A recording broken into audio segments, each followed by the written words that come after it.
Or consider the Reverend Waltrina Middleton, DePayne Middleton Doctor's cousin, who wrote on the anniversary of the Charleston shooting in 2020 that to insist on a narrative of forgiveness is dehumanizing and violent, and it goes against the very nature of lament. As Christians, we celebrate the donning of ashes and sackcloth as a priestly act of lamentation and mourning. Why deny families in this watershed moment of grief this right to lament?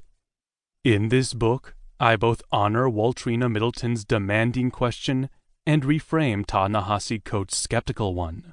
I do so by beginning with these survivors' angry and grief-stricken words, while also attending to the forms of forgiveness they say they have offered.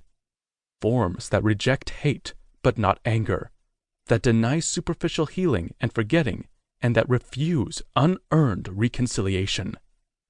Instead of the narrative of repair Waltrina Middleton rightly recognizes as too easily imposed upon these statements of public grief, I explore the moral status and potential of Christian lament as itself a practice of forgiveness.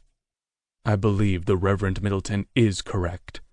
Christian forgiveness does too often deny or diminish grief.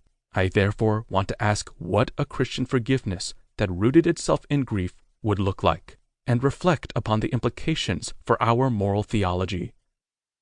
Having observed the lasting grief and anger of these forgiving families, instead of asking, "Is that forgiveness real?"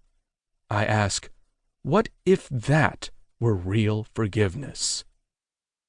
Forgiveness, as it is typically understood, definitionally, defies our ethical vocabulary and destabilizes our moral foundations. When a law or code demands some recompense for wrong, how can we at the same time obligate or encourage the setting aside of that recompense?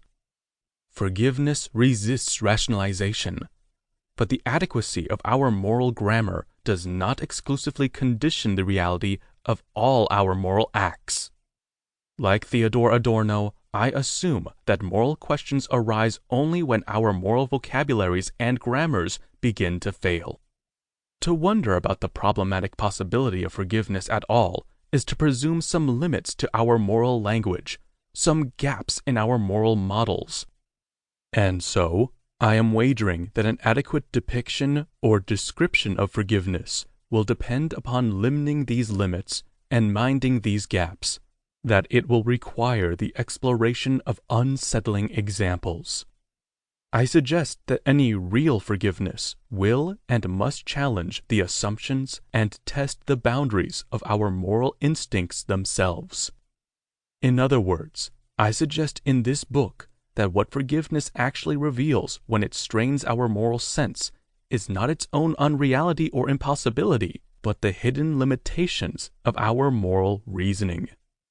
In this book, then, and in the light of these troubling examples, I ask, what if forgiveness were real? What would a just and livable forgiveness look like? What if forgiveness allowed for anger and rage and grief? What if it preserved mistrust and could keep a safe distance for its victims? What if forgiveness acknowledged hurt rather than promising healing? What if it uniquely reckoned with the permanence of a wound rather than hastily dressing that wound with a thin reconciliation? If forgiveness did these things, then how might we come to understand the forgiving words of Nadine Collier, Bethane Middleton Brown, Wanda Simmons, or Anthony Thompson, or even the searing lament of Waltrina Middleton? How might our moral grammar have to evolve in order to answer the question of forgiveness? How would our moral theology change as our grammars thus evolved? What is real forgiveness, really, and do the notions and habits that go by its name in our faith and our philosophy, the practices of pardon that have currency in our moral marketplace, really live up to forgiveness's most distressing and pressing demands? Many of the same worries and incoherencies discomfit Christian theology when it considers the forgiveness of God. The dominant theological model of God's forgiveness in the Christian West is one effectively interchangeable with the theology of